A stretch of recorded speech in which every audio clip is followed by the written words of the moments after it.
Hey, what's up guys? It's Flex and welcome back. So this is part 2 of the digital gauge cluster video series. If you didn't watch part 1, definitely go check it out. That's the full install of a digital gauge cluster on my 2016 Mercedes-Benz C300. And now in this video, part 2, I want to walk you through all the features and functionality of the digital gauge cluster. But keep in mind that this is not the final software for this cluster. DMP Car Design is constantly making improvements to the software, but I don't want to wait till it's completely done. I want to release this video out to you guys now so that way you have visibility of what this looks like, how it works, and all the features. And as soon as DMP Car Design has more updates to the software, I'll definitely share them with you guys. So let's go ahead, dive into the digital gauge cluster, and I'll show you everything it has to offer.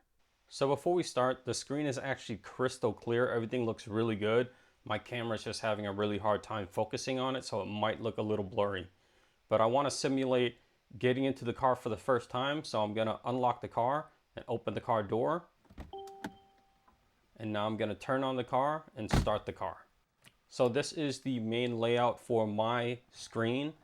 This has been custom set up to the way I want it to, and it has been set up to US specs. So I have miles per hour, I have Fahrenheit, I have the clock in a US format, and everything is set up in English.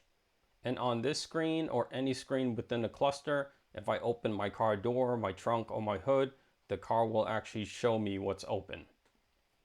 And if I push the dynamic switch, the screen will show me the different dynamic modes that my car is currently in. And to get out of this, all I need to do is hit the back button on my steering wheel.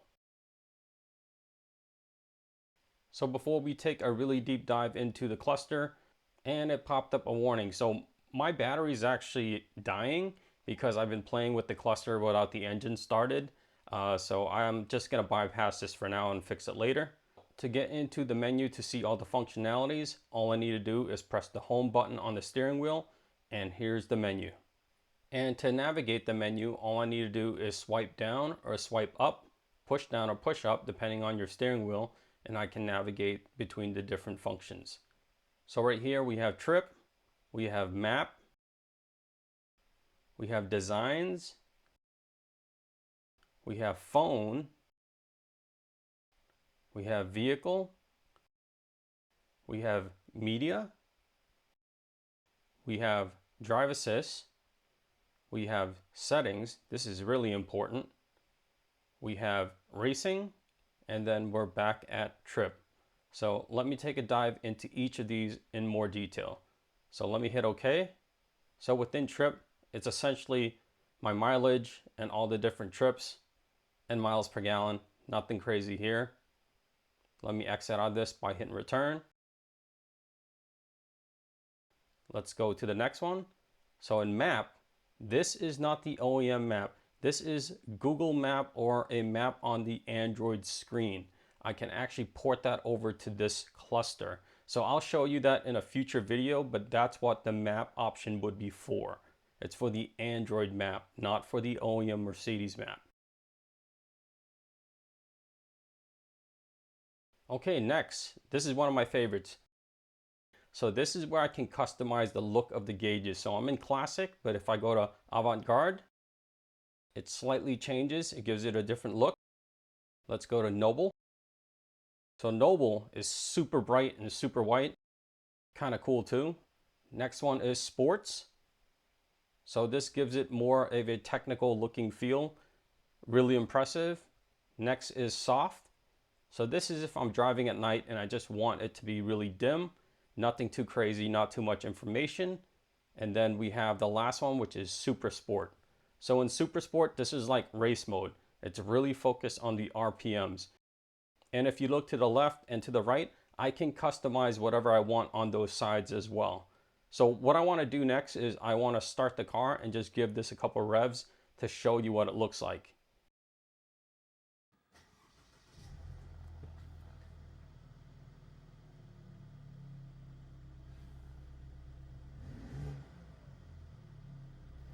Okay, now let me get back to the regular gauge view, and I want to show you the actual needle to the cluster and show you what that looks like when I rev it. It's actually super responsive and it's really accurate and precise.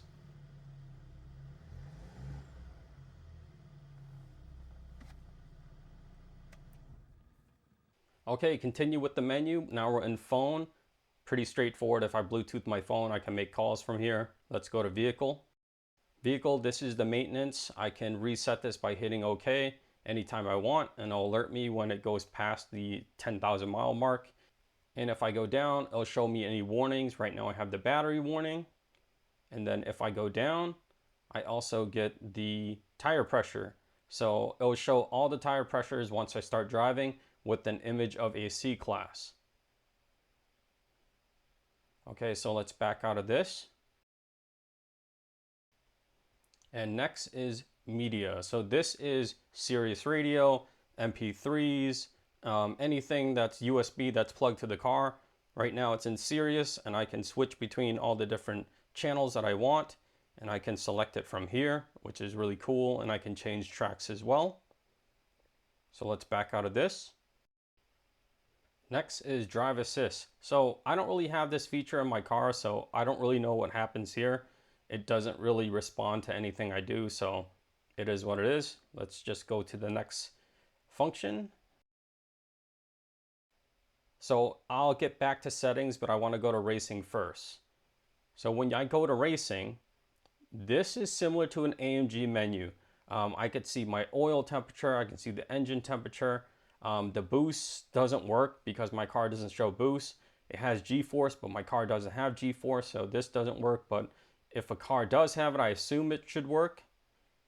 And then if I go down, it also shows all the different settings for my engine, suspension, steering wheel, etc. So let me back out of the sport mode. And let's go to settings. So there's a lot within settings. There's meter, there's time and date, there's lighting, there's vehicle, there's drive assist, and there's vehicle data. So let's go to meter. This is how I set up the screen. I put it in miles. I have it in Fahrenheit for temperature, but I can do Celsius. It's miles per gallon, PSI for tire pressure. Language is on auto, but it's English. Theme color, I can actually change the color of the gauge needles, which is really cool. Let me put it in this lime green, but I could change it to whatever I want. Really cool. Next is animation. That's how the screen first powers on. Fade in and out, separate merge, bounce fall. There's a bunch of different options for that. Dashboard style, miles per hour. This is the different brightness during the day and night. I can set that. This is the version of the actual software for the cluster. Model selection, I have it in C-Class, but it can also be in a GLC. I'll leave it on C-Class. This is my Bluetooth setting. This is a Wi-Fi setting if I want to do a hotspot. Engineering mode, instrument, reboot. These I don't really use, so I'm just going to scroll through them and show you.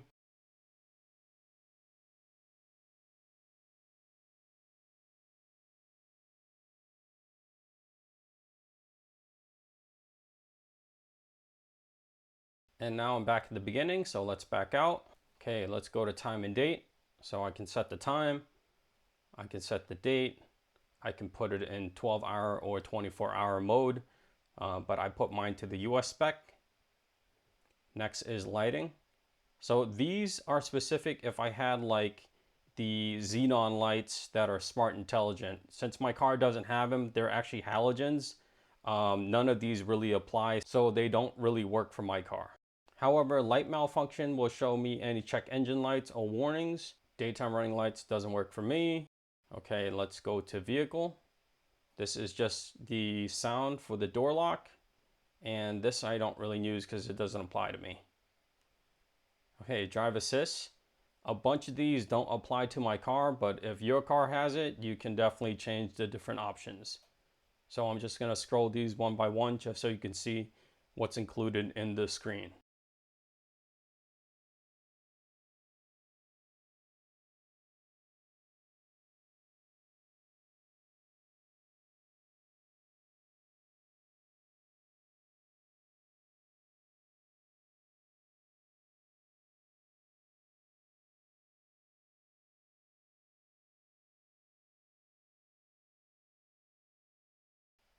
Okay, back to the menu.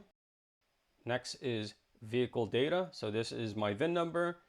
my engine number, and of course I also have the option to change the brake pad.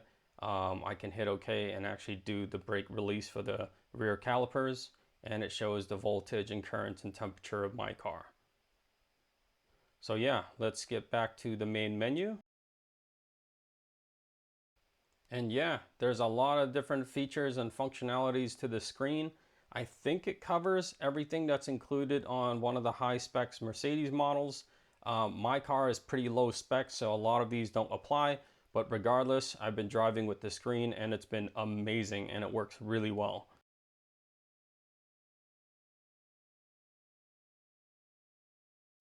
So now I'm going to shut off the car and show you what the cluster looks like when it powers down.